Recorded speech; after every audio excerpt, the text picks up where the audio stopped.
Thank you, Professor Sito, for your very kind invitation. And also thanks to the organizing committee. I think this is a great conference. We are connected to many transportation researchers, leaders in the world, and then we can share our ideas. So today, what I'm going to share is because of the topic, we are going to talk about something like dynamic modeling. And then, so this work is a joint work with colleague Jamal Nasser from Macau University of Science and Technology. So he is a faculty member there, and then so I'm a faculty member in at the University of Hong Kong. We are going to share one piece of our research on healthcare transportation. The title is Stochastic Home Care Transportation with Dynamically Prioritized Patients, which we consider both the planning and operational decisions. So we have an integrated facility location, fleet sizing, and routing approach. Jamal, so he would be the person who contributed quite a lot in terms of all these technical implementations. If you have any questions, so I would be very happy to answer. But if it's a very detailed implementation process and procedures, I'm also very happy to deliver the questions to Jamal. So I would like to give you some more background. I think this is also a very hot topic in recent years. It's about home healthcare. So home healthcare provides basically a variety of services. Instead of having the patients to visit hospitals or other healthcare facilities, at home healthcare service, what we do is typically, like, there are some healthcare service providers. They would provide. I mean, so they would kind of ask their healthcare professionals to patients' homes, and then they would provide quite a lot of different types of home care service. For example, there could be patient care for those patients who may have a chronic disease, or they may have some physical constraints or disability challenges. And there are also increasing demand for specialized elderly care, especially for some elderly. So they have sometimes they may not recognize their family members, or they have some other challenges. Or you have family care, mother-child care, or you have some health checks. I think in the COVID, so we observe quite a lot of demand increase. For example, not just to provide service, but home care service providers, they may also go to patients' homes, for example, to do some testing or to collect samples. This has become more popular. But before the COVID, we also observed that so there was quite impressive demand. And this demand was actually increasing. Like, this is a news article from Forbes. It says that so there was actually a substantial annual increase of 7.7% in terms of the patient demand. The expense on the home healthcare service, basically before the pandemic. But after the pandemic, so we also saw quite a lot of changes in demand because of the change of the patient service required. So the request and also the amount of medicine required for these types of new and existing home healthcare services basically is quite uncertain in two sense. One thing is because of the change of the living style. So it's still, I mean, so we are still observing what types of demands patients, what types of service patients would request. And also at the same time is like sometimes even during the day, so there may be variation. Sometimes, let's say, patients may cancel their requests, or sometimes so there are new patients coming in. So that's why the demands are now becoming more stochastic. And this uncertainty in the patient demand basically places more challenges. So this is an article from Harvard University. So it says that demand for home healthcare has grown in light of the COVID pandemic. And then they have a survey. So in Americans want to receive care in their home, and then this number is growing. But at the same time, so as many other industries they have observed, so there are manpower issues, so we have fewer manpower, so we have fewer laborers, so it's more challenging that we could deploy home healthcare professionals to different locations, different homes to take care of the patients. So there are challenges from both the demand side and also the supply side. And when we look into the literature, home healthcare service is not a very new topic, but I would say our observation is, so there are increasing number of articles which researchers have looked into this issue. There are different types of characteristics that have been studied in the literature. For example, we have patients quite different from other types of, let's say, logistic services or other transportation services, because patients, they are prioritized, of course. So let's say in the airline industry, so you have your customers, they may have their priorities, but in terms of patients, so they have their priorities, basically not just because of the person, but maybe it's also about the healthcare condition or like what types of service they require. So then typically, so priority of the patients is one important aspect that we may consider when we do all these kind of planning decisions. And there are also some research studies that take into uncertain demands, but typically researchers look into a deterministic environment, or we consider there would be multiple depots, multiple periods. And recently, we also find there are more studies on this mobile health facilities. And then we have also considered, researchers also consider time windows or precedence requirements. For example, you may have to pick up some medicine before you go into, you visit a patient home. And then we also, there are also some other different types of modeling and solution approaches, for example, using mixed integer programming or using heuristics, and then different types of results and analysis.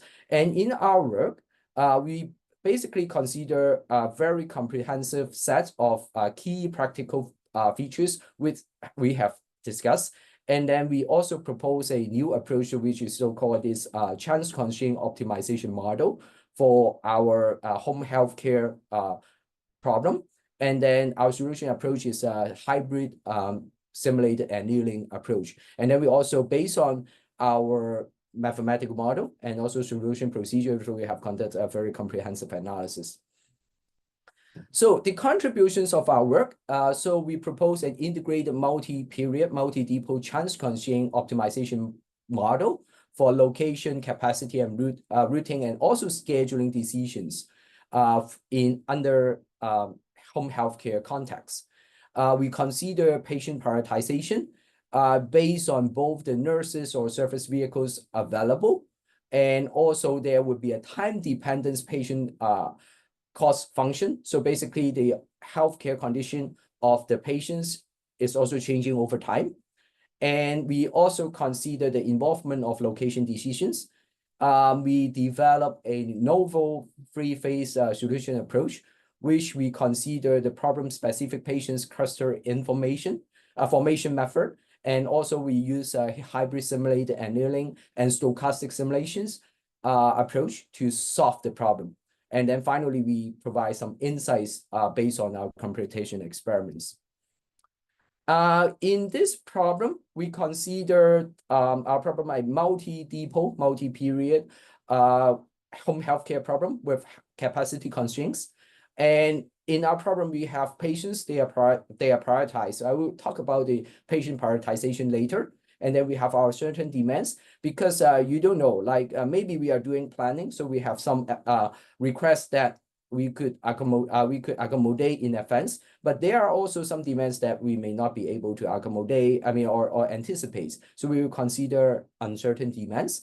And then we have patient-specified time windows. So they have some time windows they are available. And then the home healthcare taker, they may come to the home to serve them. And then we have the precedence constraints. And our goal is to minimize the total sum of the transportation costs, fixed costs, and also potential patient healthcare costs. And then we have this mobile health facilities, which they will provide pharmacy and laboratory services. And then there would be a fleet of vehicles that they would deliver the medical supplies from the mobile healthcare facilities. And then they also would collect some biological samples or extra drugs back to these facilities.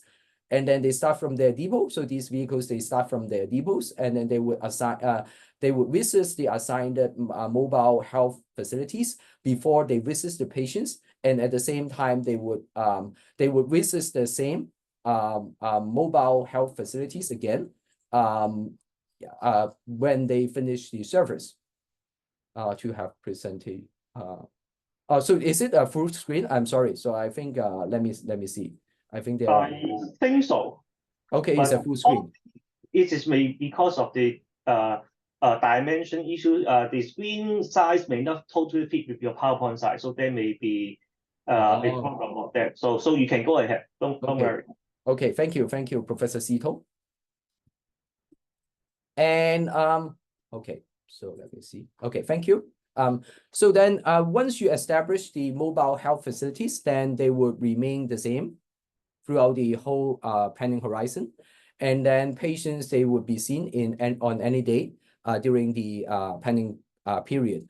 And then so we will also assign a caretaker to a single vehicle, and then the vehicle will complete only one route per day. So this would be our assumption. And then, but what is interesting in our research is that we also consider the medical supplies. So when there are insufficient medical supplies, then they would have to go back to the mobile health facilities. If let's say you have the vehicle, you go to the next location, but you do not have the medical supplies, we would consider it a route failure. Okay, so then we will have to assign another vehicle to serve this patient. And then when we talk about the priorities of patients, so we consider there are P patients, they request home visits. And then we consider 4 aspects of which would define the priority. They are visit urgency, relative service delay, service swiftness factor, and also severity of health condition. So I would say, so this is something we test in our experiments, but if there are some other factors you want to take into account, so basically it's very flexible. It's just to measure the cost. And then the way that we model, let's say the visit urgency or relative service delay, so basically this can also be adjusted, but in our experiments, so we do this, okay? So we have the visit urgency, so which is T divided by the planning horizon. So the longer you have to wait, so then they would have a longer, higher urgency. And then we also calculate the relative service delay, which is the current time period, and also the difference between the current planning period and the service provision date. So we calculate whether there will be a delay. And then from all the delays, then we calculate the relative service delay. So how much delay you have relative to all the patients that we are considering. And then we also have this service swiftness factor. So basically it's very similar to the previous factors. So what we consider is so how fast we can finish the service for a particular patients, and also in a relative sense. So I don't go into the detail. And there would also be a randomness about the health condition or severity for this patient. So basically, in reality, so we can capture it from, let's say, the available health information. And then finally, with all these factors, then the higher the value of these factors, so the more the higher priority the patient has. So that's why in this work, we consider this is a multiplication. But if you say if this is a summation, or there will be some other formulas that you can capture the patient care cost, then it's also fine. But it's changing over time, okay? And we have our mathematical model. We consider uncertain patient demand. But for the travel time and distance, we consider them deterministic. And also we have a deterministic service duration. And then we also consider the earliest time for starting the servers, for each patient. And then there is also a latest time for starting the service.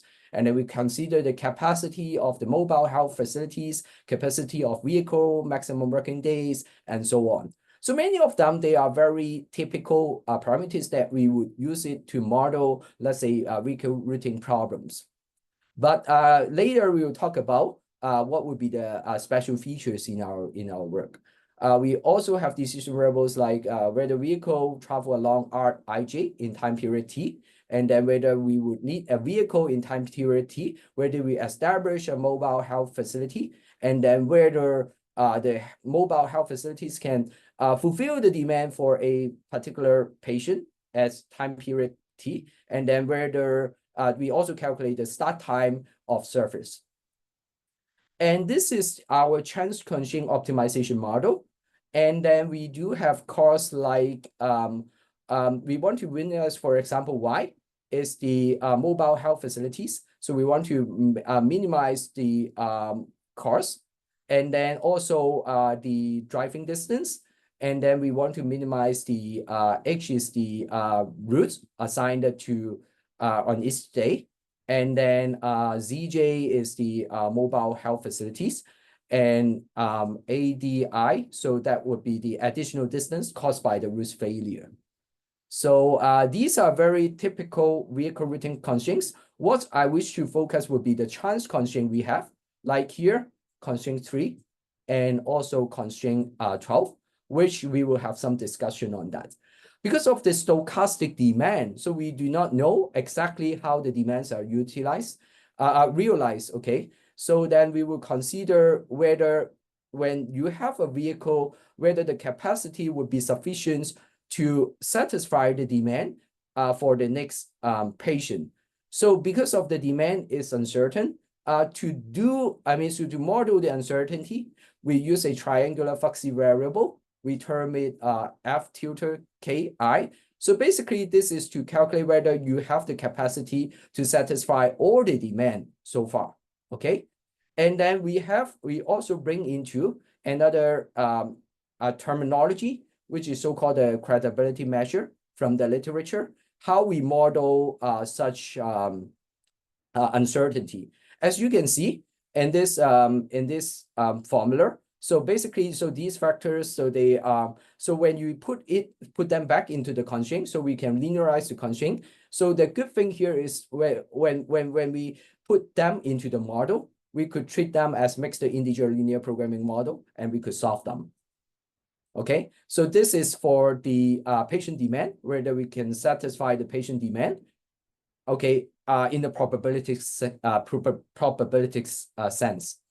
And we also consider it's not just about the whether we have enough supply to satisfy the patient demand, and at the same time whether our mobile health facilities, whether they can have enough supply to be provided to the medical vehicles. So in a very similar manner, so we use a triangular fuzzy variable to model the uncertainty, and then eventually we could linearize the constraints.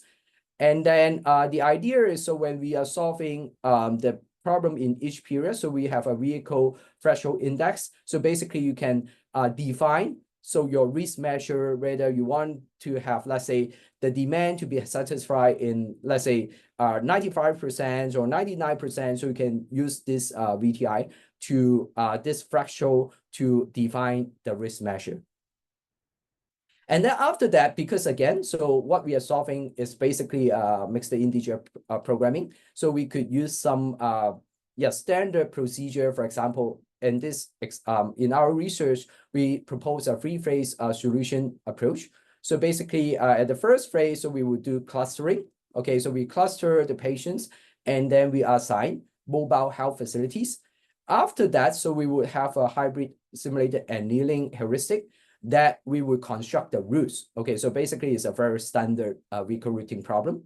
Then we use a hybrid simulated annealing approach to generate solutions. But the uncertainty would be realized by using a stochastic simulation. We could, the first thing is when we do this dynamic demand modeling, so we will use simulation to realize the demand. And at the same time, when we do our experiments to assess the performance of our algorithms, so we also run them in a simulation environment.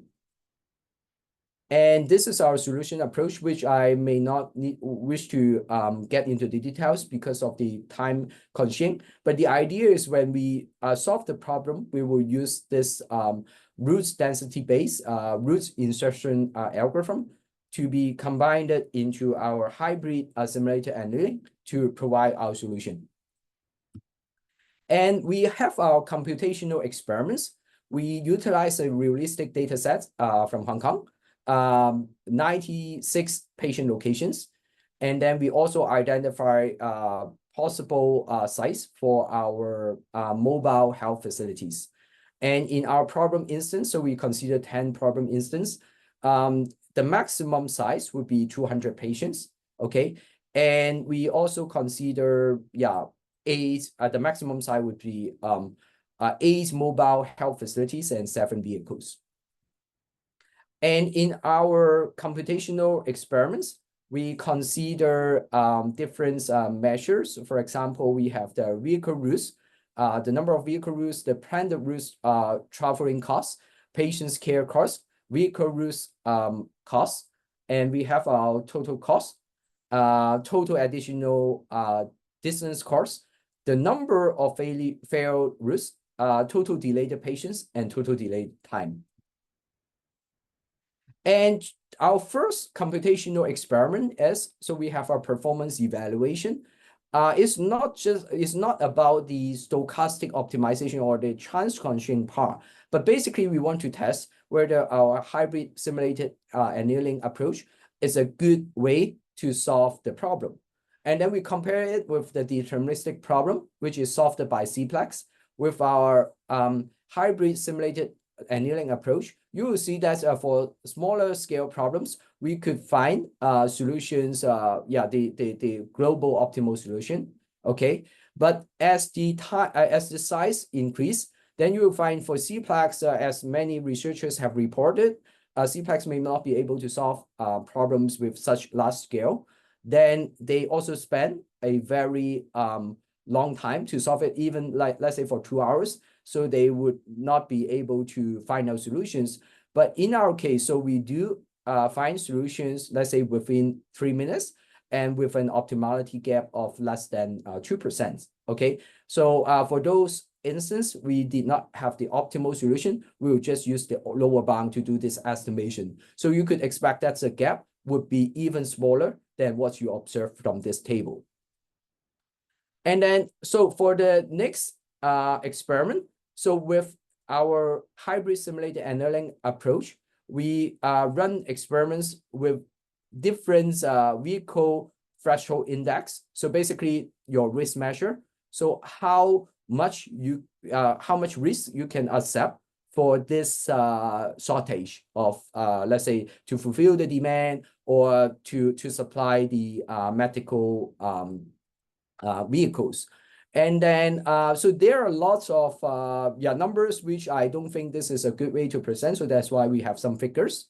So when we look into the vehicle threshold index, when it's increasing, so basically you want to have a higher confidence in your solution to satisfy the patient's demand, then of course, so the trade-off is, so you may need to have a higher vehicle routing cost, or you have a higher total cost. So there are also some variations. I mean, a small fluctuation in the middle, but this is also commonly observed. So when we consider stochastic problem, because there is uncertainty.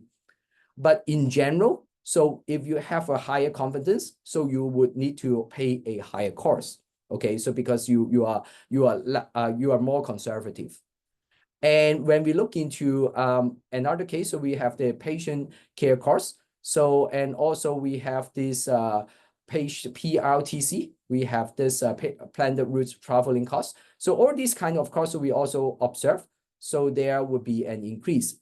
So, but for this cost, so we have the TADC, which is the total additional distance cost. So the idea is that when we look into the solution, when we need to be more conservative, so you may need to provide more vehicles. If you have more vehicles, so then you would have fewer additional total distance travel. So that's why you observe, so there would be a decrease. And again, so when we look into the vehicle routing cost or the total failure, so you have a higher confidence, so you can reduce the failure cost as we observe here, and also the total delayed time and also delayed patience. So we also observe a decreasing trend. And we also observe, so when we increase the VTI, so again, so that's something we already reported on the PCC, patient care cost, and also total failure cost. So then probably I will skip these two figures. And this is something also very interesting. This is something where we compare our stochastic model, which is the red line, with the deterministic model. And here, the y-axis is the risk failures. When we consider uncertainty, when we do this planning, of course, so we could reduce the risk failures, okay? Because we could have our VTI, so to basically to impose the confidence in serving the patients. And when we look into the patients, number of patients served within the time windows, our approach, a stochastic, a chance-constraint approach, also outperforms our deterministic model.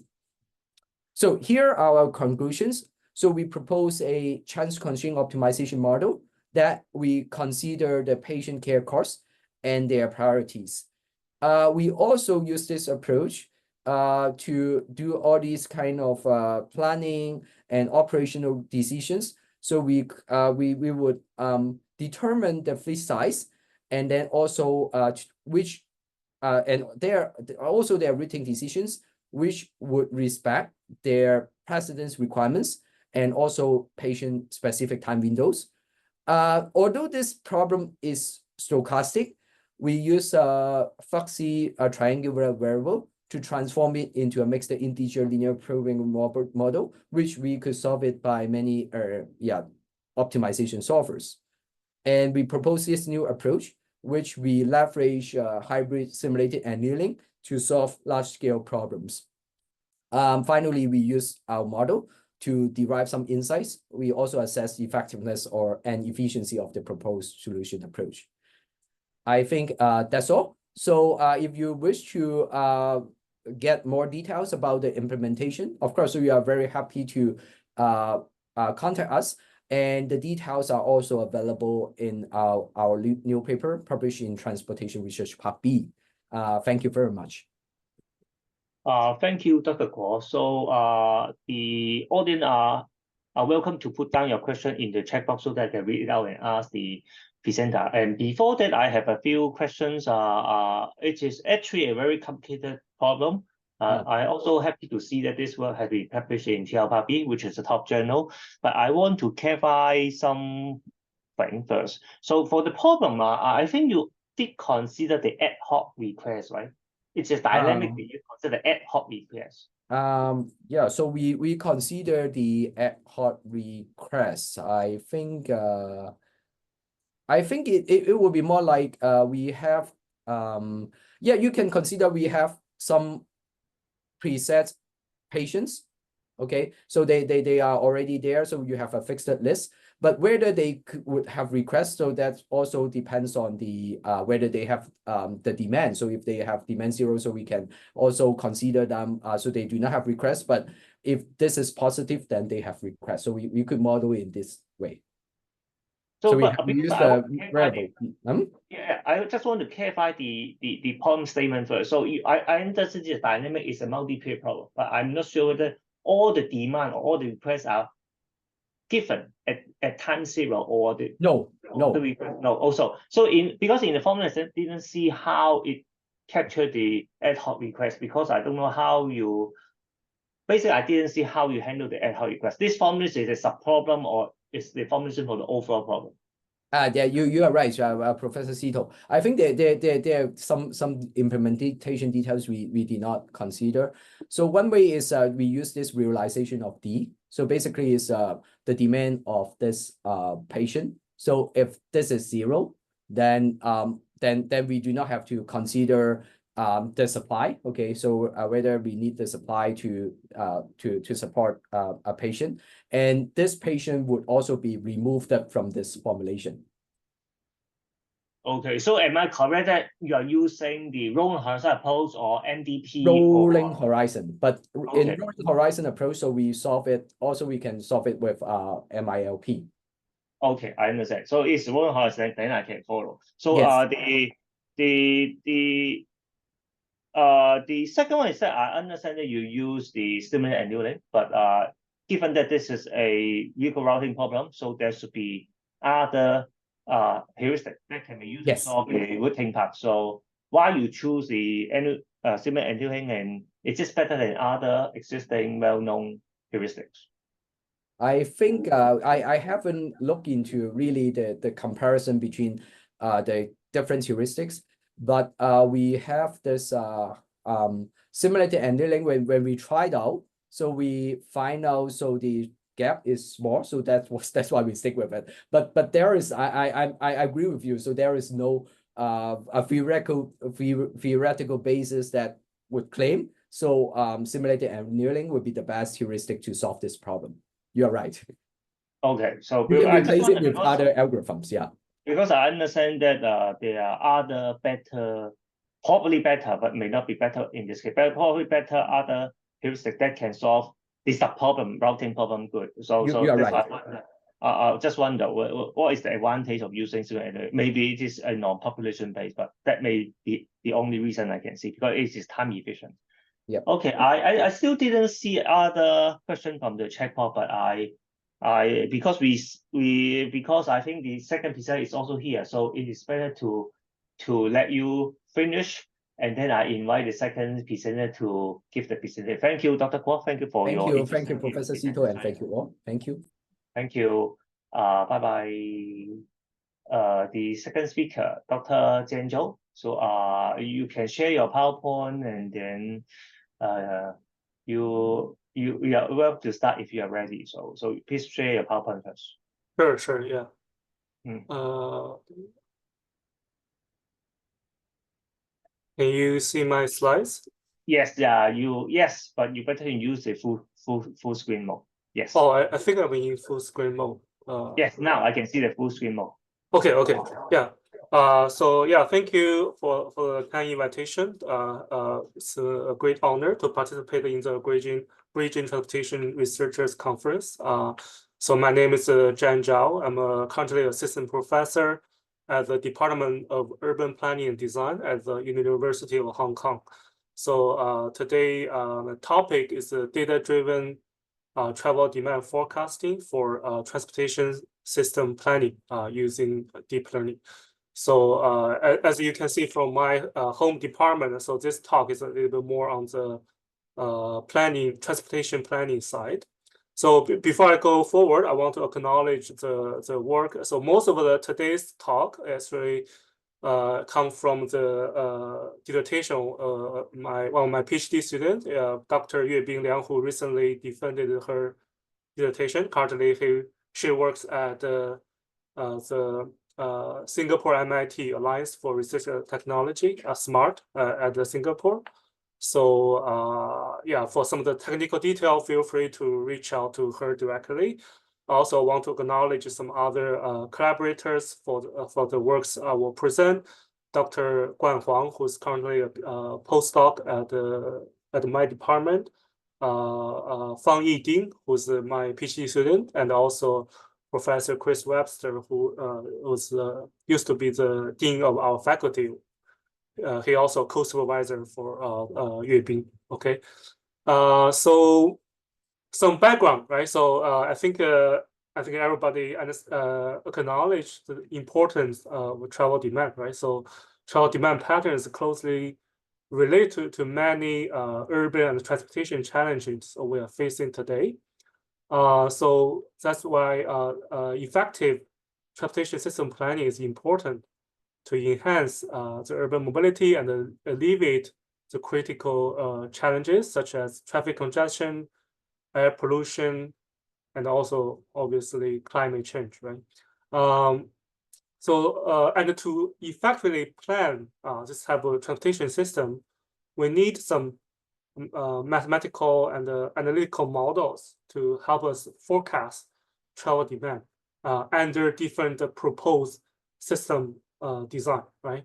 And in our also related to our today's session theme, transportation dynamics, right? So I think the previous talk, Professor Ko talked about like a more short-term dynamics, like how to operate a system. But also we can look at the dynamics in a more longer-term perspective, right? So in the longer term, our transportation system and our overall city infrastructure are evolving, right? So how can we forecast the travel demand for an evolving transportation system? I think it's crucial for urban transport planners to evaluate and refine the network design. So here shows a kind of a diagram how this the kind of the positioning of this type of work, right? So usually all the transportation system exists in some urban environment, right? There's a certain land use features and the demographic features. And then we plan a certain system based on in terms of site selection, network design, etc. But that can also, both the urban environment and the system design can then affect the travel demand, right? So it's a feedback loop, right? We need to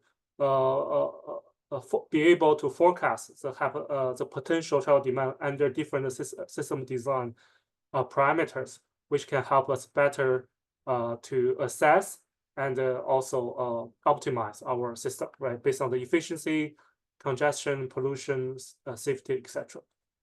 So I believe everyone has seen a lot of travel demand forecasting work, especially nowadays using deep learning technologies. Most of those work are for short-term prediction, right? Short-term prediction, usually they assume a stable system. They rely on time series data, and they are more useful for more dynamic interventions like signal control, vehicle dispatching, etc. But here, in our problem, we focus on more little bit longer term or planning oriented forecasting where the system can change. So for this type of model, we should rely more on the behavioral patterns, and it will be more suitable for more costly and rare interventions, such as building new infrastructure or implementing new policies. So for this type of work, usually we base on some theory-based models like economic models, physical models. They are preferred because we have limited data and they have good interpretability based on fundamental urban theories. Though the prediction accuracy can be a little bit limited, right? But for short-term prediction, as I mentioned, nowadays, most of the state-of-the-art models on this front has been adopting deep learning methods. They have much high. They have achieved quite competitive prediction accuracy. Obviously, they suffer a little bit of low interpretability, and most of this model cannot directly deal with evolving system, whereas the system infrastructure, the underlying environment can change, right? So how can the model adapt to those changes? So we hope in this series of work, we hope to apply some of the machine learning, especially deep learning methods, to help us address the planning-oriented forecasting problem. And the overall objective is to advance travel demand forecasting within the realm of transportation system planning through the application of deep learning methods. So for the planning-oriented demand forecasting, I think everyone must have known the classic way to do it, right? The four-step model. So usually we have the trip generation, which to model the frequency distribution, to look at a destination, right? More choice, look at the choice of mode, and trip assignment look as try to model the choice of route, right? So I think that's the classic way to do it, and also even today with other alternative way like an activity-based model, I think it's foresight model is still the most commonly used method in the practice, in the planning practice, because it's easy and does not have very high data requirement. But now, so the foresight model was initially developed in the 1950s, right? So when there's and mostly based on travel survey data. But now with the new emerging big data, right, automated data sources, we can think about how we can adapt the foresight model framework, right? For example, now with the more data, more big data, right, we can capture more sophisticated relationships, right, a nonlinear relationship, for example, and the interaction between different transportation sites, right, the network effects, etc. Also, with more precise data, we can reveal the travel pattern in higher spatial temporal granularity, right? Traditional foresight model is for it's usually based on traffic analysis zones, TAZs, right? So it's a little bit more coarse in the spatial and temporal domain. Also, now lots of data generated for specific transportation systems. For example, transit smart card data is for public transit, right?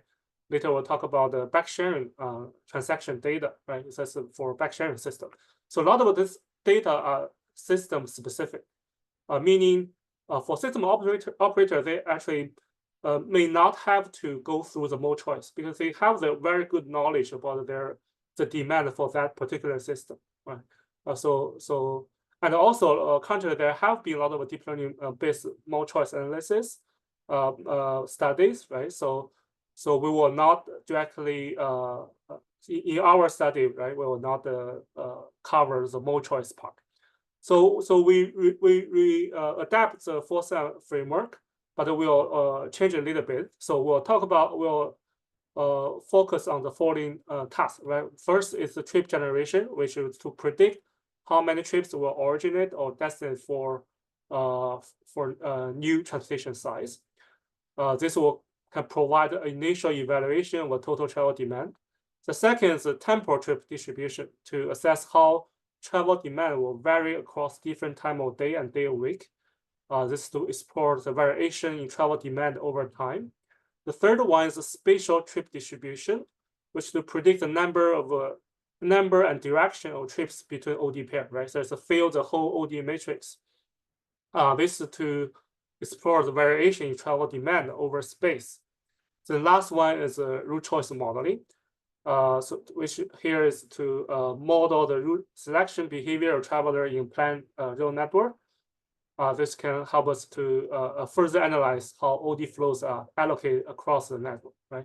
So obviously this does not directly map to the classic foresight model. Here, for example, we split the trip distribution to temporal and spatial, two kind of different aspects.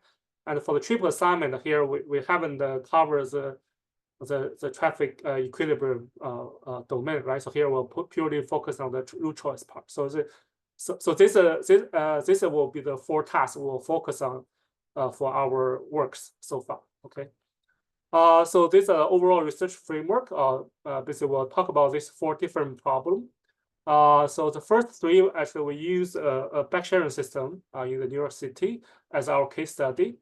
But for the last one, because the New York data does not have the trajectory, right? So here we use taxi GPS data from Shanghai. So a little bit different data set. So yeah, in the literature review, again, there has been some related studies. Most of the studies have been based on some classic models or maybe tree-based models. In some of the study, there has been application of deep learning, for example, in the spatial trip distribution, etc. But yeah, but the research gap here, the main research gap here is to there's still a lack of understanding of how the model can offer insight for transportation planning, right? How can we understand the underlying mechanism and help us better to plan a future or hypothetical transportation system. So the first task is a trip generation. As I mentioned, so our case study here is a bike sharing system, a city bike system in New York City, right?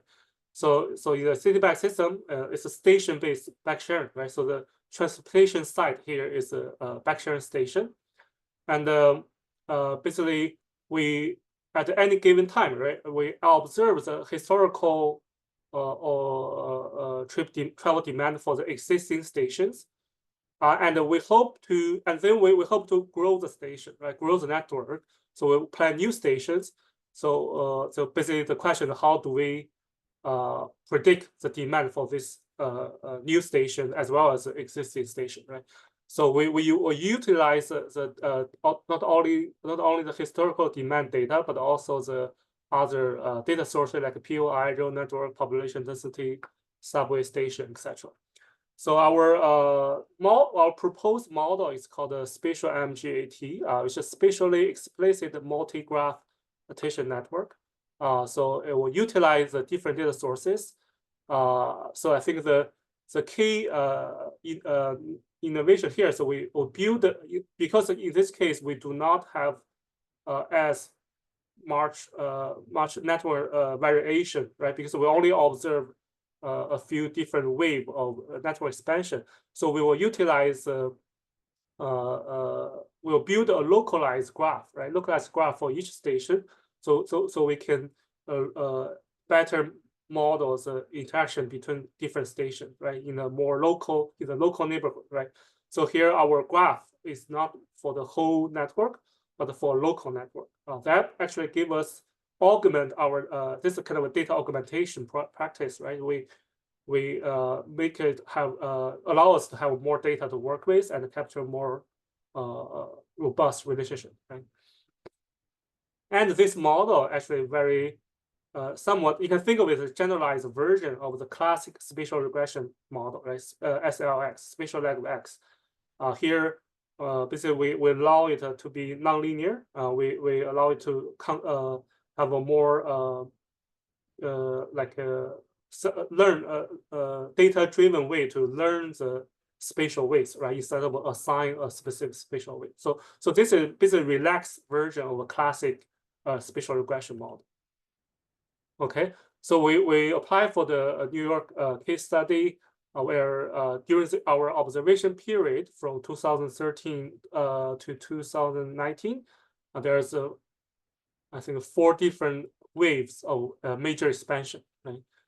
So we used the first couple of waves as training, and then the later waves expansion as a testing case. So these are our prediction results. So we have the real demand on the x-axis and the predict demand on the y-axis. So you can see, and the last one, the spatial MGAT, is our our proposal model, and compared to some other baseline model, it can better capture the relationship, especially for those high demand stations, right? Because again, most of the stations are low demand. There's only a few high demand stations. So if for some typical classical model, they may, because there are more low demand stations, they will focus on low demand stations. They may have a not very good prediction result for those few high demand stations. And we using the explainable AI techniques like SHARP, we can also explain some of the relationship. Right? For example, we can look at the competition and the complementary relationship between different stations, right? But you'll see the demand for station increase with more station in this in the neighborhood between 1,000 to 5,000 meters, right? But it will decrease with more station within the 1,000 meter, right? Within a kilometer, there will be more competitive relationship, but between 1,000 to 5,000, there will be more complementary, right? If you build more station in that distance range, you actually increase the demand for a particular station. So task 2 is focus on the temporal trip distribution. Here, we want to go one step further. Instead of just generating the trip overall trip demand for a station. Here we'll also want to look at generate the distribution, temporal distribution of the travel demand for each station. Okay. So here again, we use or propose another model called the multitask memory augmented graph neural network, MMGT. Here, I think the key differentiation here is we use a memory network to extract historical demand information for existing sites. And then we use a multitask predictor to predict both the daily trip intensity and the hourly trip distribution, right? So here we're not only predict the total number of trips for whole day, right? We're also predicting how the number of trips will distribute over different hours of the day, right? We're predicting the time, the travel demand distribution, right? So we use the memory network to look at how existing stations, how their travel demand pattern look like over the course of the day. Like you will see the peak hour, non-peak hour, etc., and see how this can translate to the new stations. So again, these are our results. You can see again our prediction is not only for each station. It's not a single number. It's actually a distribution, hourly distribution for both weekday and the weekend, right? So yeah, our model is MMGT, right? We can see how it compare with other baseline model, including our spatial MGAT, which is proposed for the first time. And you can also see the prediction performance, how it vary across different neighborhoods. For example, yeah, like for some existing station, obviously we have better performance, but for some new station, usually it's a little bit lower, but still we can achieve better results than the baseline models. Okay, so task 3 is about spatial trip distribution. So here we are going to try to fill the whole OD matrix, right? We're trying to predict how many trips will go from this station to another station, right? So I think the key challenge here is sparsity, right? I think in the New York City we have maybe a few hundred, close to 1,000 stations. But if you look at the whole OD matrix, then it's a square, right? It's n square. So there's a much more OD flow to predict. And as I mentioned earlier, there's only very few high OD pairs, high demand OD pair. Most of OD pair will have very low demand, including zero. A lot of there's no trips going from one station to another, right? For a lot of OD pair. So it's a sparse OD matrix. There are a lot of uncertainty because a very granular spatial unit will look at the fraction at the station level. So the current method cannot address this type of problem, right? So here we propose a more probabilistic graph neural network called the zero inflated negative binomial GN, where we combine the sparse distribution model by the zero inflated negative binomial distribution with the graph attention network, kind of derived from what we have proposed for the previous task, right? So here we actually use each OD pair. We actually model each OD pair as a node, right? And you can also model similar OD pair, right? If the two OD pair have very close distance or have very similar urban context, we will consider them have some dependency, right? So this consider the similarity between OD pairs allow us to partially address the sparsity issue because there's a lot of a new OD pair we have to model, right? So basically we treat each OD the flow travel demand for each OD pair as a following ZINB distribution, and we use the deep neural network to estimate the distribution parameter. So this is the model results. We can separate the OD pair as exists, right? Exists new and new, right? Because we build new stations. The the OD pair can go between an existing station and a new station, or between two new stations as well. So for each of this scenario, our proposed model perform best. Right? And also because we have adopted a probabilistic distribution, so we can quantify the uncertainty of our prediction, right? So you can generate an interval prediction, not just a point prediction. And similarly, using SHARP, we can look at we can examine the factor, how the different factors affect our OD flow. For example, the travel distance, obviously longer distance, you have a lower, you will have lower flows. But also we look at not only because of distance, but also the number of stations between the OD pair, right? So this is actually based on classic theory about the intervening opportunities. If there is more intervening opportunities between my OD, there will be less flow between the OD, right? So that's quite intuitive as well. So the last case study, last task is about route choice modeling. So I think route choice modeling is very classic classic transportation problem, where they are for now they are typically based kind of a discrete choice modeling framework, like using path size logic or recursive logic type of model. Here we propose a little bit different way to model it, or called based on the inverse reinforcement learning. So here basically instead of modeling the utility function, we are trying to uncover a reward function for the RL, right? And this reward function can best explain the human behavior, which is similar to the utility function in discrete choice model framework. So, so for the specific IRL model framework, we use the AIRL, adversarial inverse reinforcement learning, where we have a generator to learn a policy function that represents the human behavior pattern, and a discriminator to distinguish generated and observed trajectory and try to recover the reward function to explain the human preferences. So basically, here with the input is the real world trajectory, how people actually navigate through the network, and the output is a reward function, right? We try to learn their preferences, so we can understand how people actually move around through a network, and then we can use the reward function to predict future or hypothetical travel trajectories under a planned network scenario, right? We can change the real network and see how people will redistribute.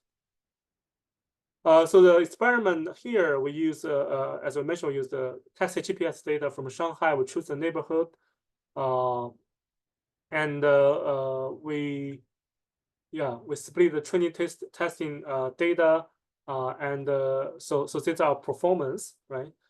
Based on the at distance, blue, I think Zhan, GSD. So these are commonly used metrics for sequence prediction problem.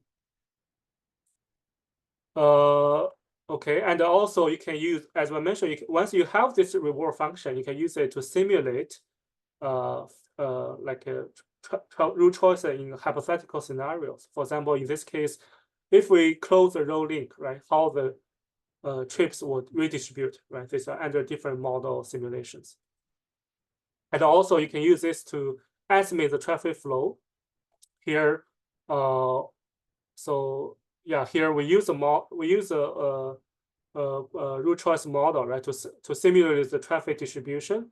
So you can also evaluate the model based on the traffic flow estimation accuracy. And obviously, we can similarly use similar explainable AI techniques to understand the underlying mechanism. For example, you can see not only the distance obviously is the most important factor, but also some other factors also can affect people's route choice. For example, the different road type, the number of turns, right? How many turns you have to make throughout the route can also affect your route choice.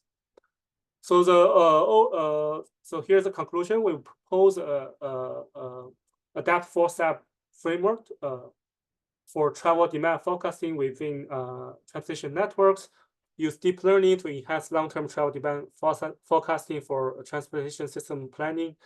And the model can be used as planning tool to evaluate and refine transport network design. So for the trip distribution task, we propose a spatial MGAT model, which is, you can consider a generalized version of the classic spatial regression. For the temporal trip distribution, we design a memory network for knowledge transfer so that we can learn the temporal distribution for new transportation sites.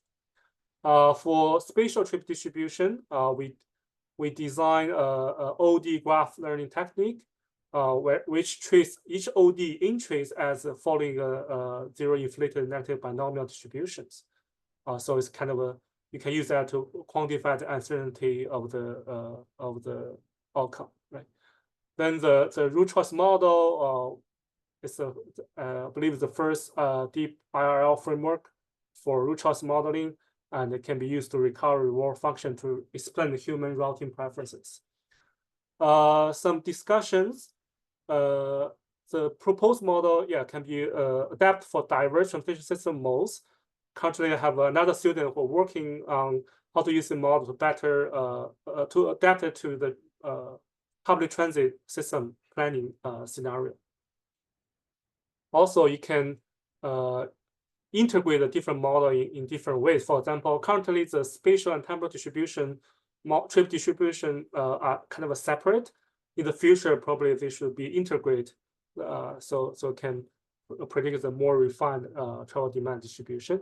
And also we can better combine the deep learning model with the traditional theories to improve its interpretability and the actionability for actual transportation planning tasks.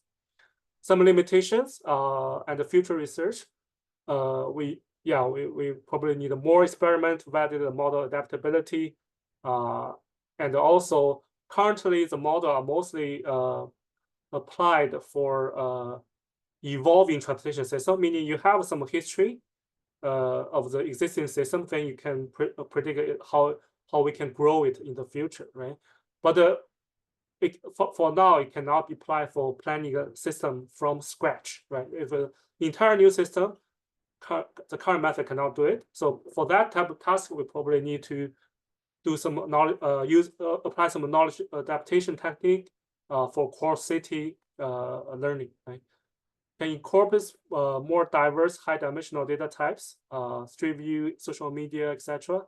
And following the previous presentation, we can also better integrate our demand forecasting model with optimization technique so that we can actually apply it for the computation network design and other planning tasks. Okay. And also the model interpretability as well. So here's a reference. So the currently the third task is still under review, but the other tasks have already been published. And with that, this is the end of my presentation. I'm happy to take any question now. Thank you. Thank you, Dr. Zhao. I invite all the audience to ask questions through using the chat box, but I would like to start first. So for your second and first step about the trip distribution, I wonder what is the time step or what is the forecasting step? How long is the forecasting step? So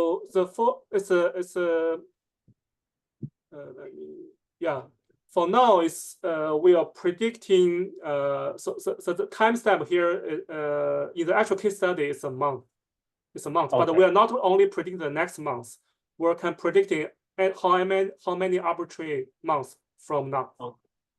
So the only time dependent feature here is the age. So how old is the station, right? We have a station age variable here. So basically, if the station is just built, obviously the demand will be lower. But over time, we can model the growth of the demand for the station as well. Yeah. Okay. So if you consider a month, so basically I expect you expect the application is for actually strategic or at the strategic level, not the real-time operation, right? No, it's not for real time. It's for station design, station planning. Yeah. Okay, so for example, any example location design you're talking about. So what is the application for this if you're talking about strategic level? Yeah, so where to put a new station, for example, right? How do we expand my network? So you can have a different planning scenario. You can test the demand distribution and a different scenario. Yeah. Oh, so if that's the case, am I correct that you are basically using your step 1, step 2, and step 3 to help you to predict the location of the station? So step 1 to step 3, yeah, help you predict the demand for any arbitrary location. So given a location, I can generate a demand prediction, right? So for now, it's not to optimize the location, right? So the location is the input, but the location can be any arbitrary location. Does not have to be an existing location. Yeah, that's the new thing I want to know, because normally for time forecasting, normally it can only use when you have data. If you have no data, you can actually do forecasting. So when you are talking about that, your method can be used to design a new station location given other existing location.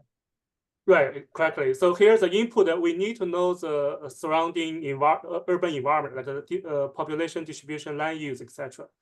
But the location can be new, right? So yeah, that's the problem. Yeah. Okay, I see. So a similar next question. So you separate the temporal and spatial distribution. Why we don't combine them together? Right. We try to combine them. So I think once you combine them, for example, you model like for a specific hour, right? So you want to model for specific hour for specific OD pair. Most of the number is actually 0, right? Because they're very because the spatial temporal, once you combine the spatial temporal dimensions, the granularity is very high. So we actually tried that. Currently, we are still working on that. For that is yeah, I feel like a little bit more challenging problem because of the high spatial temporal granularity. If you only do the spatial dimension, only do the temporal dimension, I think we can do it reasonably well. Once you combine the 2 dimensions, I think it's somewhat related to the cursive dimension problem, right? You go to too granular, then most will be 0, right? So prediction accuracy is quite low. So, but I think that's an open problem to address. I think hopefully we can do it in the future. Okay, I can see a question from the channel, but I also have a follow-up question. I understand that you split into 4 tasks. So is the order of the task important? So can I swap the task 2 and task 3 in your method? Because you have 4 tasks. So if I do a 4-step model, normally we follow the sequence, task 1 to task 4. But in your case, is it possible to swap the task 2 and task 3? Yeah, task 2, task 3 currently is kind of a parallel, so they are not sequential. But task 2 to task 3, yeah, definitely depending on task 1, right? And then task 4 is based on once you have the OD flow, right? You can then redistribute to the network. So task 4 depends on task 3. Yeah. So I have a question from Dr. Guo. So basically, he said he missed some parts. So he remember you mentioned IRL. So IRL in your project. So which part did you use IRL? Is this the root choice part? Yes. So for the root choice, we model use RL to model the root choice behavior. Here, each actions at any intersection, which row link should I choose, right? So it's a sequential decision problem, and we observe the real world routing behavior, right? And we use the actual decision sequence, action sequence, right? Well, that's our observation. Then we use that to learn the reward function, right?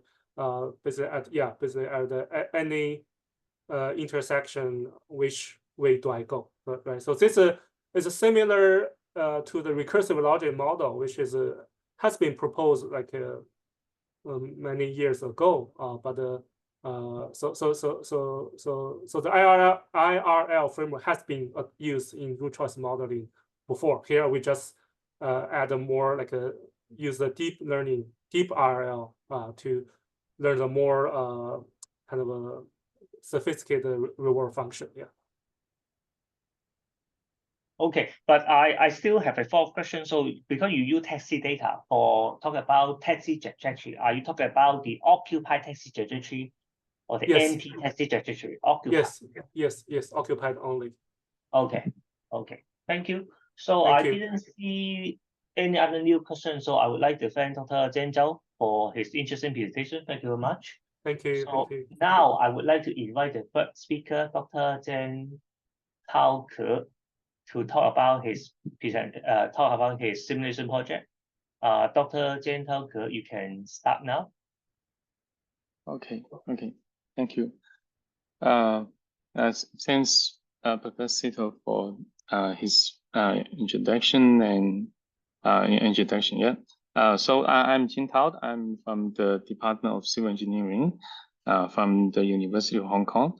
Today it's my great pleasure to be here to present my recent research to you, which is related to a large-scale simulation platform for on-demand ride service operations. So first, I will introduce the background. As we all know, nowadays there are three major trends in smart mobility. The first one is electrification, the second one is shared mobility, and the third one is automation. Today, what I'm going to present majorly related to shared mobility services. So shared mobility services have different forms. For example, the ride sourcing services, car sharing services, bike sharing services, etc. Take the ride sourcing services as examples. In the past decade, we can see lots of ride-hailing companies achieving great success in business. For example, Uber has completed over 20 billion trips in total to over 80 countries and 700 cities. And Didi Chuxing has also achieved great success in their business in China.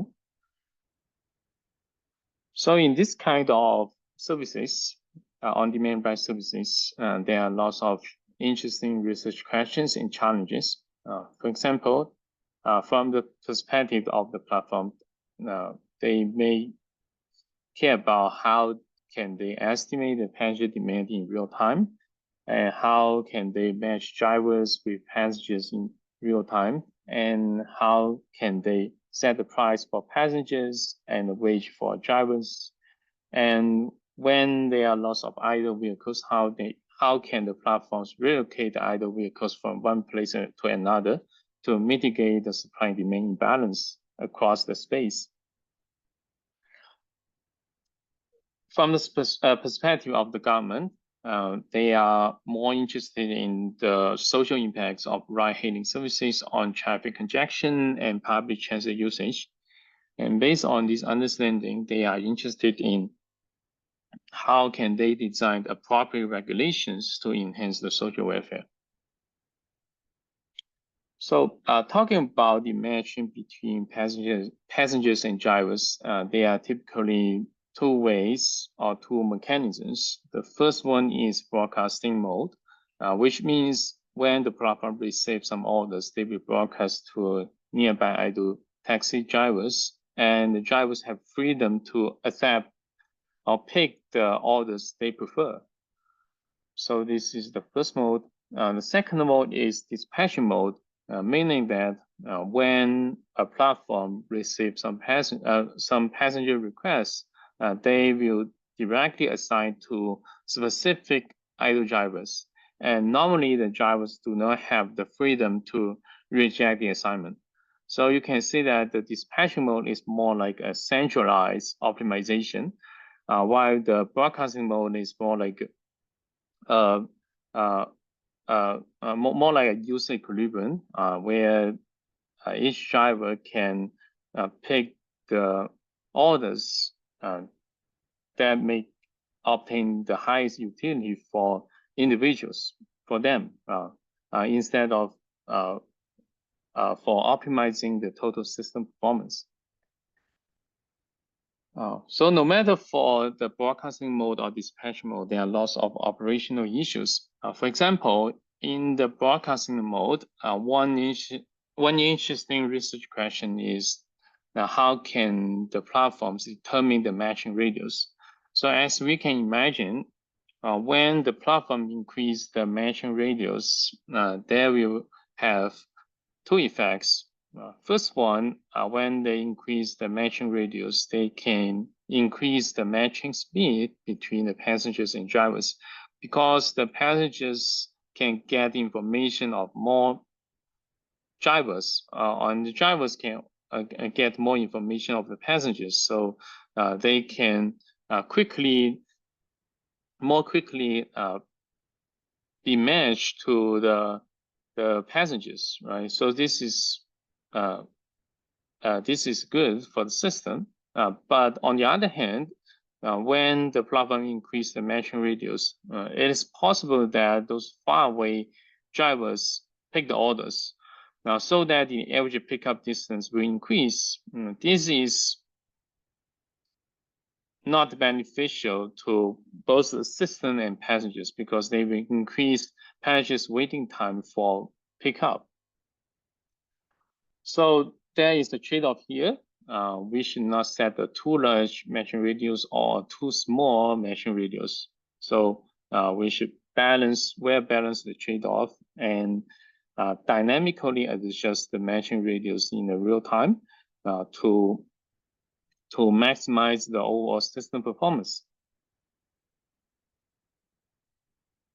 And regarding the dispatching mode, one common practice is to develop some bipartite matching algorithms to match the passengers with drivers in the real time. Normally, we can set different matching ways for this bipartite graph. For example, we can assign the order revenue and the pickup distance to these edges of this bipartite graph. And then we can use an algorithms such as the KM algorithms to solve this bipartite matching. Finally, we will get the optimal matching that can maximize our objective. For example, we can maximize the platform revenue or minimize the pickup distance. So this is how we design the dispatching algorithms. Another issue is the idle vehicle reposition. As we all know, there are lots of taxi time spent on idle cruising because the taxi drivers normally do not have enough information of where they can easily receive the next passenger orders. So that when the taxi drivers are still human beings, we have two ways to relocate the taxi drivers. The first way is to show them an idle searching route. If they follow this searching route, they will have higher probability of getting the next order. The second way is to display some heat map showing the real-time supply and demand information in different regions to the drivers, so that they can make their own decisions on selecting the best idle cruising route.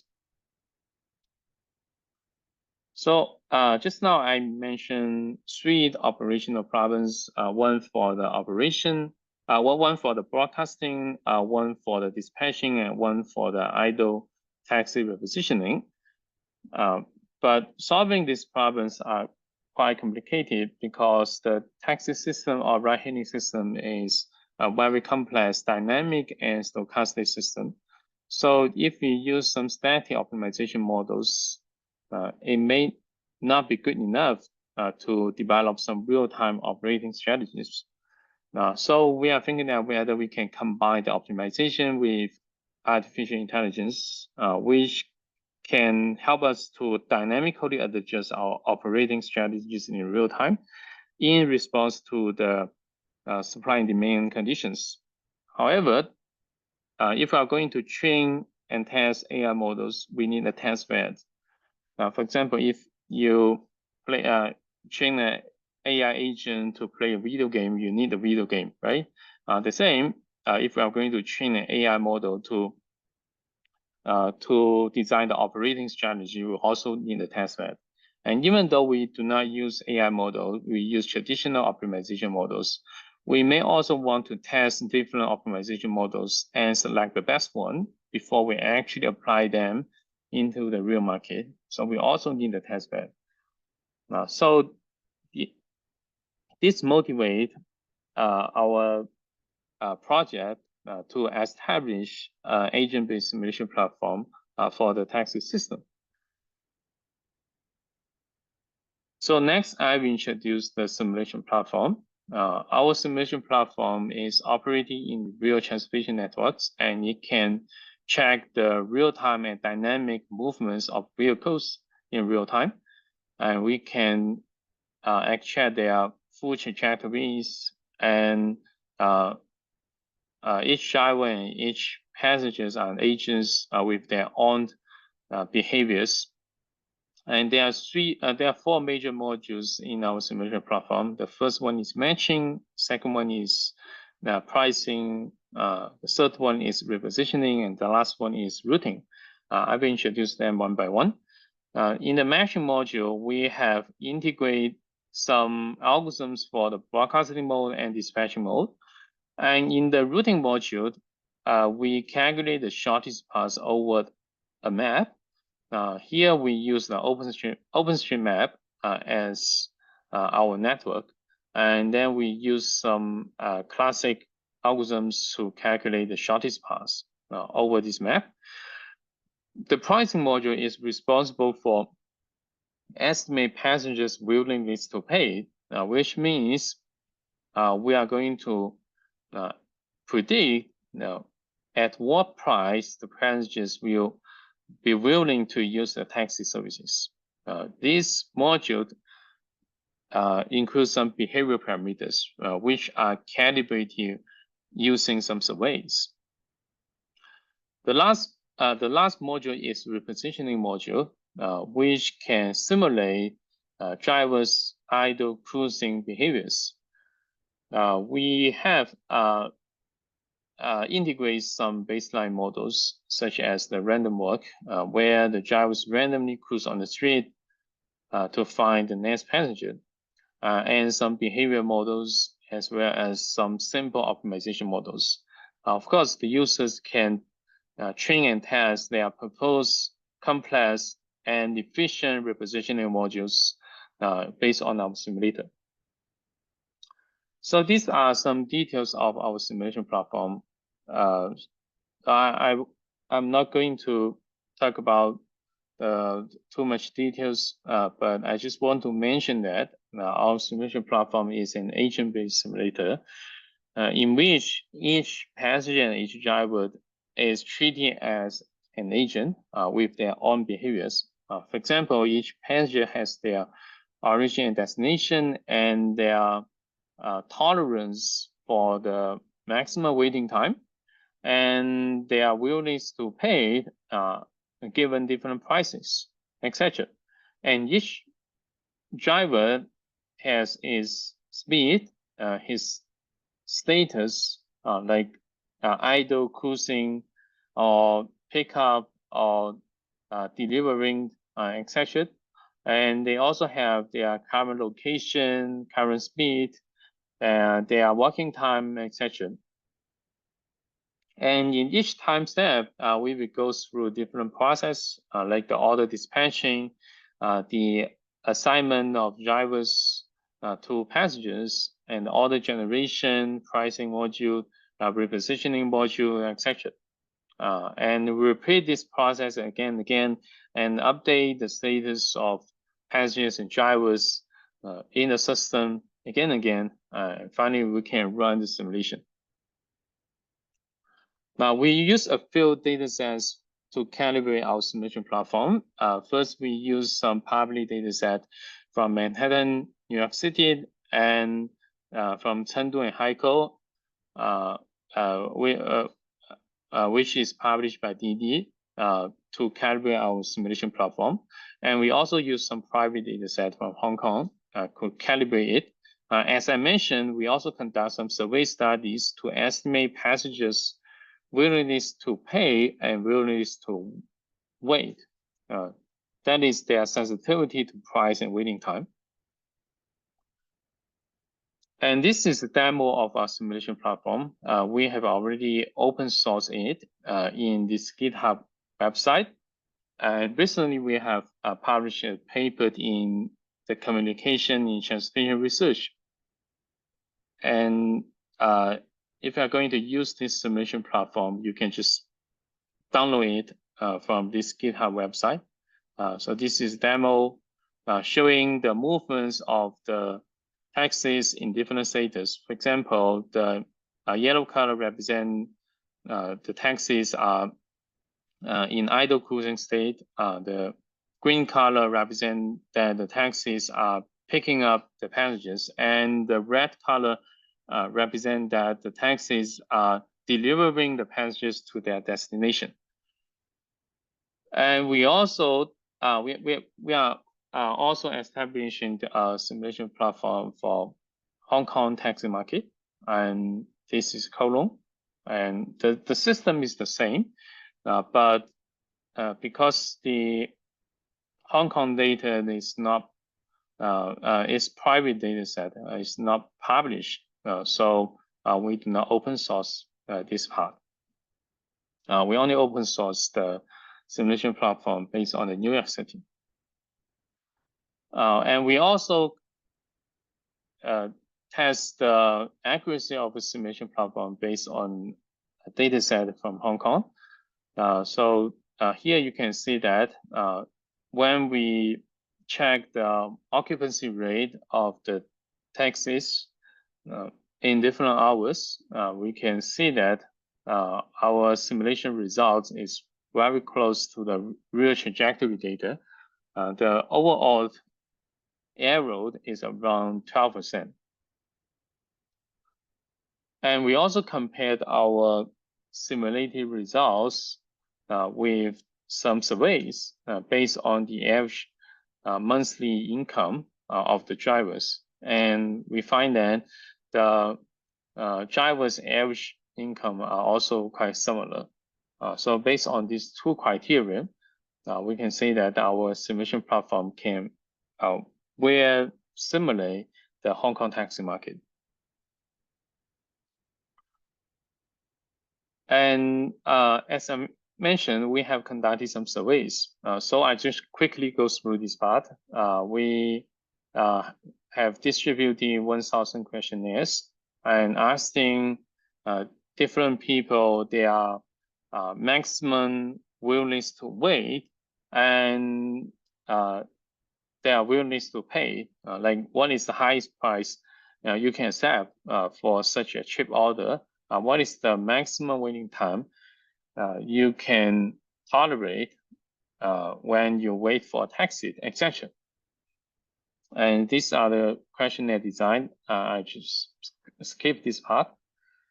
And finally, we get some distributions like this, like the willingness to pay, willingness to wait are normally some like some normal distributions, and we can calibrate the mean and standard deviation. And finally, we can put this distribution into our simulation platform as the behavioral parameters. In the next part, I'm going to introduce some AI optimization models for taxi and ride-hailing service operations. So when the first question is, how can we match the drivers with passengers, right? You know, in every second, we need to match thousands of passengers and drivers together. So there is a very high requirement on the computation speed. So we cannot use too complex mixed integer programming in real-time operation. We need to use some simple optimization algorithms. But at the same time, we hope that simple algorithms can can consider the real-time spatial temporal correlations and real-time supply and demand conditions so as to maximize the long-term reward. So here, our team has developed a few algorithms for different operations in the ride-hailing service. The first work deal with the broadcasting problem. As mentioned, the broadcasting radios cannot be too large and too small, right? So we have conducting experiments based on a simulation platform to see which broadcasting radio can achieve the highest platform revenue and the minimum passenger waiting time, highest driver's utilization rate, etc. So we have tested different kinds of matching radios, and we find that the optimal matching radios can be different in different regions and in different time period. For example, in peak hours, the optimal matching radius is 3 kilometer, and in off-peak hours, the optimal matching radius is 5 kilometer. They could be different, and they change very sharply across the day and across the space. So we are going to propose a deep learning model that can help us to adjust the matching radius. The idea is that we turn the optimization problem into a prediction problem. That means first, in the simulation platform, we try different matching radios, and then we can get lots of sample data. So what are the features? What are the labels? The features are our matching radius and the real-time supply and demand conditions. And our labels are the order fulfillment rate, driver utilization rate, average pickup distance, platform revenue, etc. Then we put our feature and label data into a multitask self-attention deep learning model for the prediction. So the objective of this prediction model is to predict the system performance matrix, including the platform revenue and customers' waiting time, based on the supply and demand conditions, together with the matching radius. Okay, then we can establish such a prediction model, right? Then how can we apply that prediction model? Then we in the real-time operation, because we can collect the supply and demand information, right? And then we can enumerate different matching radius, and we combine each matching radius with this supply and demand conditions and put them into the prediction model. Then we can predict under what matching radius we can get what system performance matrix, including the order fulfillment rate, driver utilization rate, average pickup distance, platform revenue, etc. And finally, we can select the best matching radius, which can achieve the greatest system performance matrix.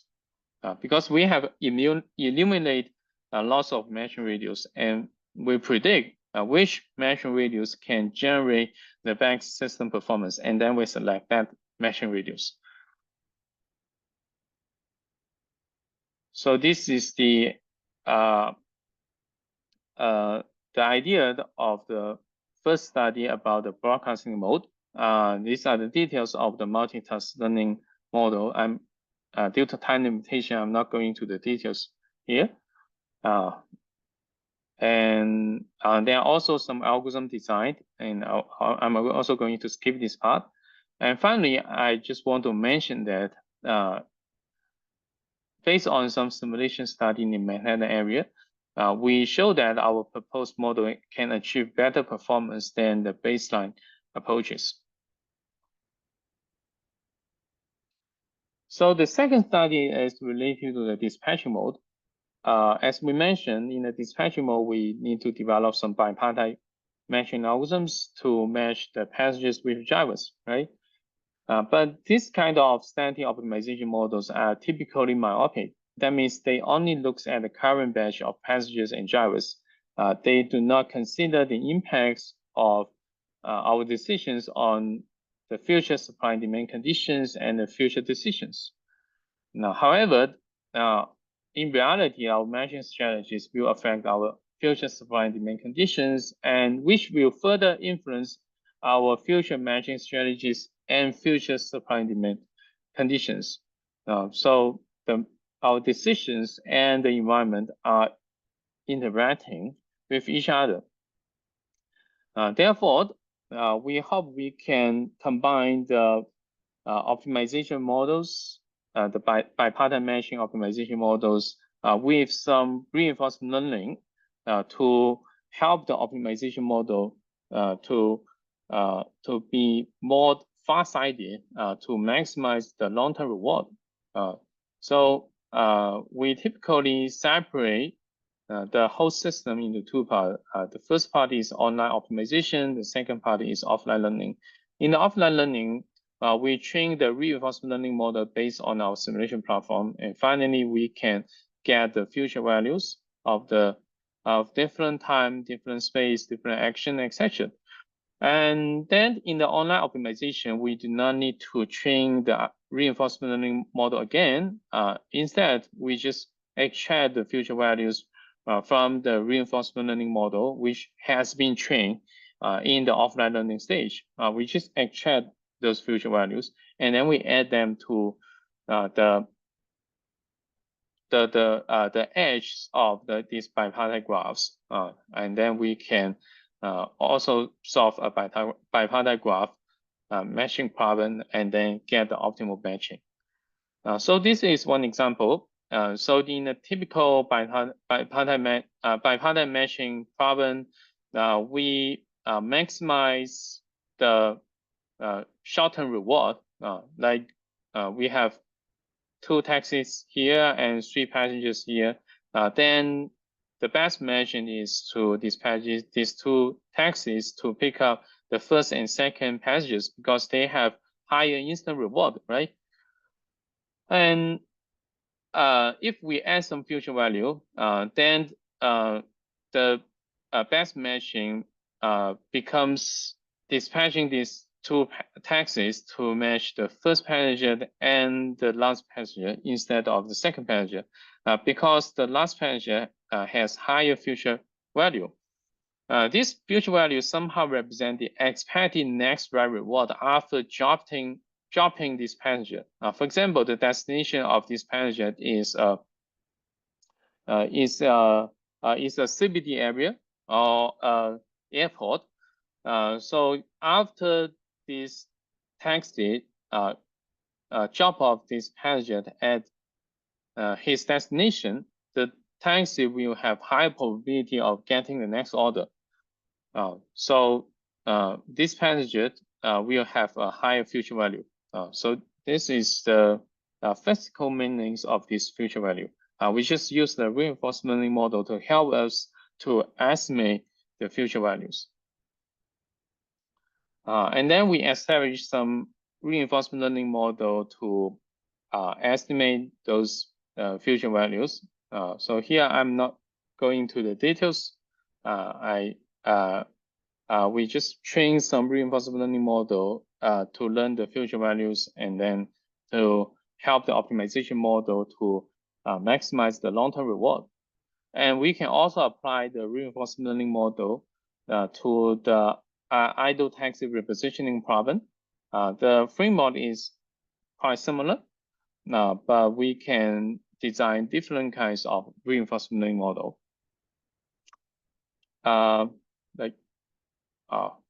So we have the third study that is tailored for the repositioning problem.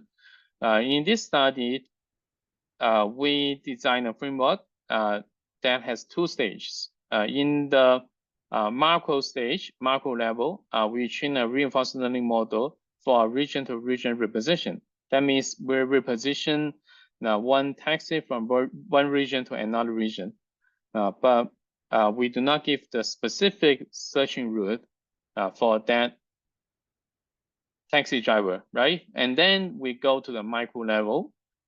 where we use a Monte Carlo tree search to search a specific route for that taxi driver. So if we combine these two stages together, finally we can recommend a complete searching route for the taxi driver. So why we are going to design such a framework? Because we find that if we use the reinforcement learning model based on the actual road network with lots of intersections and lots of routes, the action state space will be quite large, and it will be nearly impossible to train a reinforcement learning model. On the other hand, if we use Monte Carlo tree search, which can naturally search for a specific route, we find that the Monte Carlo tree search method cannot recommend idle cruising route that can directly go to a hot zone. That means it can only do some local search. It does not have a global view. So our idea is to combine these two methods together. We use the reinforcement learning model to get the global view to relocate the taxi drivers from one location to the hot zones to another region, which may be quite far away from this zone, right? And then after we reach that hot zone, then we use the Monte Carlo tree search to search for specific route on the real network. And we have conducted experiments based on a simulation platform for both the matching problem and the idle vehicle repositioning problem. And the results show that our proposed model can normally outperform the baselines by 10% to 5%. And we have also conducted, developed some algorithms for the ride pooling operation. For example, we have established a stochastic optimization model to solve the matching vehicle routing and pricing problems for the ride pooling services, which can allow the one taxi driver to pick up and drop off 2 or more passengers in each ride. And because such a stochastic optimization problem is quite complex and difficult to solve in real time, so we use some machine learning model to approximate the vehicle routing problem and also approximate drivers and passengers' behaviors. Finally, we find that we can accelerate the solution speed. I'm still working on these papers, so we are still doing the experiments, so I'm not going to show the experiment results here. And we have also conducted some research that can coordinate the ride-hailing services with public transit services so that we can use the ride-hailing services to address the first mile or last mile issue for the public transit services.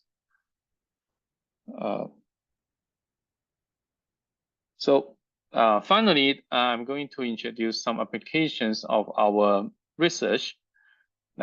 First, we have developed a system that can help the ride-hailing companies to determine the best matching strategies. For example, the platform can upload their information about taxi drivers and passengers into the system, and then we will calculate the optimal matching pairs between drivers and passengers to them. Then we can return the results to the ride-hailing platform. Of course, they do not need to upload the Excels by hand. Instead, they can send a request to our system through the API, and then we can return the results to them. Secondly, we have established an idle cruising app for the taxi drivers in Hong Kong. if the taxi drivers use this app, they can find an optimal idle searching route. So considering the situation in Hong Kong, we set the taxi stations as the destination of the idle cruising route. Because in Hong Kong, many taxi drivers prefer to stay in the taxi stations to wait for the next passengers. So we implement our idle cruising route into this app, and we add a constraint that the destination of the idle cruising route should be a taxi station. So our app can recommend an idle cruising route for the taxi drivers in Hong Kong. We have already released this app in both the Android system and the Apple system. And we also have developed some toolbox for the government.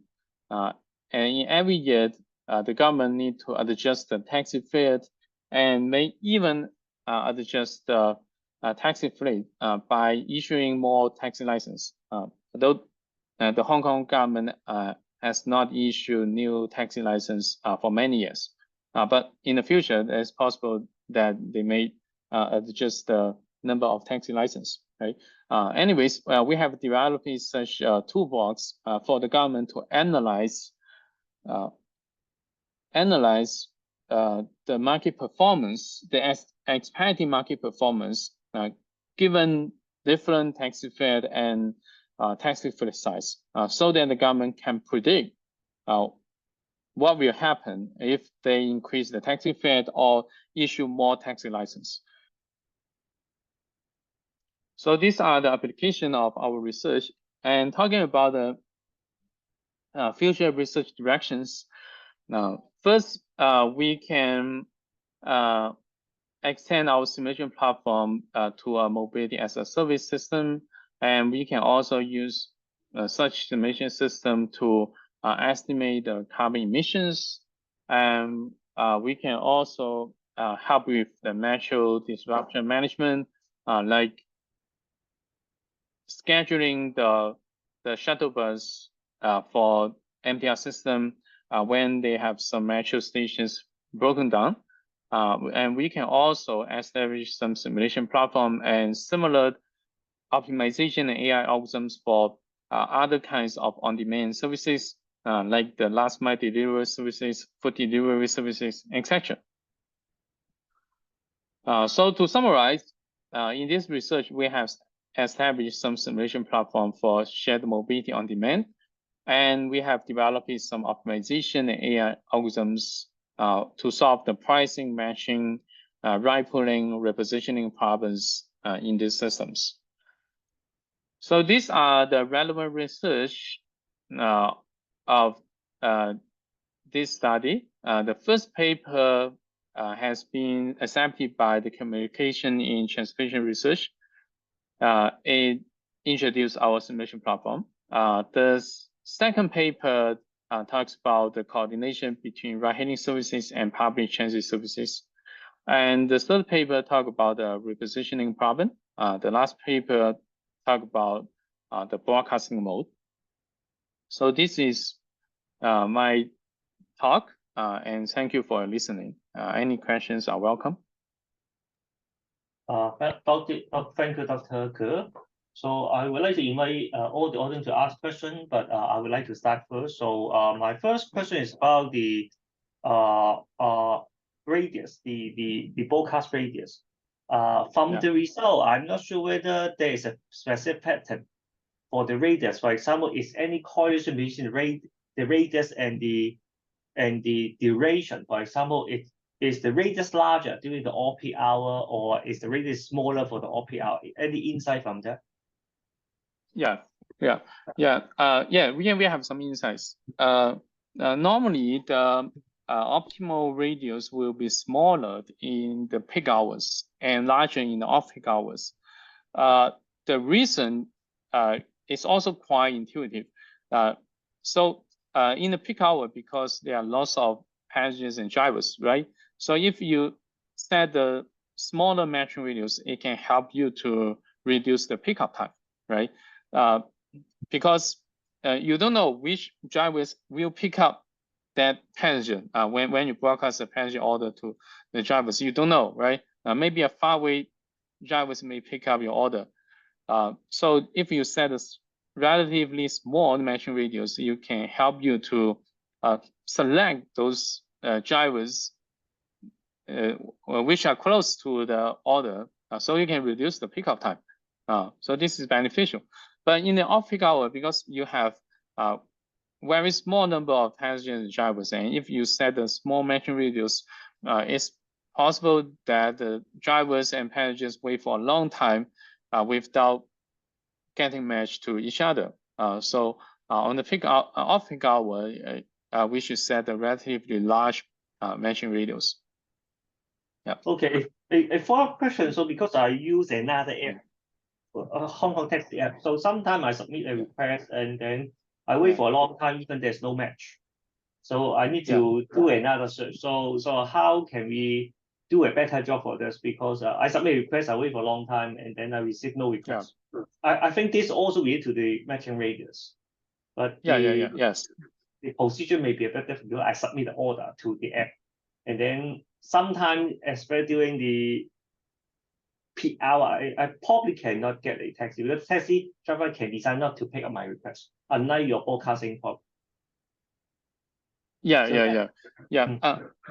I know. I think this, as far as I know, those taxi apps, they will gradually increase the matching radius. Right? They first broadcast to a nearby 3 kilometer taxi drivers, and then broadcast to 5 kilometer, so on and so forth. I think the problem of the broadcasting mode is that in the peak hours, though, those taxi drivers will wait for a long time. They deliberately not answer your request and waiting you to give them some tips. So if you give them some tips, they may pick up your orders. So I think this is hard to solve. Okay, that's related to the taxi driver. But in particular, if the order is talking about going to the area that has very low demand, they may decide not to pick up. Yes. Now, another question, which is about one of your key points you just highlight. You use machine learning to speed up the computation. I would like to understand more how using machine learning to speed up the computation. Oh, yeah. I did not present the details here because we have not finished the work yet. The idea is that our optimization model is quite complex. It's a mixed integer projected programming problem, which is quite complex. It takes a few hours to solve if you use Groovy or C++. So this is unacceptable for real-time operation, right? And in that optimization problem, we have three decisions. One is to decide the price. The second one is to determine the vehicle routing of those vehicles. The third one is to decide the matching between passengers and drivers. And we find that we can use the machine learning to approximate the vehicle routing. First we separate the problem into two stages. In the first stage, we are going to solve the pricing and matching problem. In the second stage, we are going to solve the vehicle routing problem. Then we decompose this problem into two stages, right? Then in the first stage, because we do not need to specifically solve the vehicle routing problem, right? So we just need to know the expected detour distance or routing distance of that vehicle routing problem. This is what we need to know, right? Then we can use the machine learning models to approximate the vehicle routing distance and detour distance based on some features like the location of those taxis, location of those passengers, etc. That means we replace the vehicle routing problems with a machine learning predictor. because it is a predictor, so it does not take time to compute, right? So when we solve the pricing and matching problem in the first stage, we don't need to specifically solve the vehicle routing problem. So this will greatly reduce the time, the computational time for the first stage. And then when we move to the second stage, we just need to solve the vehicle routing problem for those mesh passengers and drivers, and we can solve the vehicle routing problem in parallel. That means if we consider original problem, now we need to solve them together, right? Solve the vehicle routing for all the orders and all the drivers. But if we decompose them into two stages, after we solving the first stage, which do not require solving the vehicle routing problem, and then we move to the second stage, and then we can solve the vehicle routing problem for each specific driver in parallel. So this is the way how we accelerate the solution speed. Okay, thank you very much. So I think it's about the time to finish the section here. Thank you for your interesting and comprehensive presentation. Thank you very much.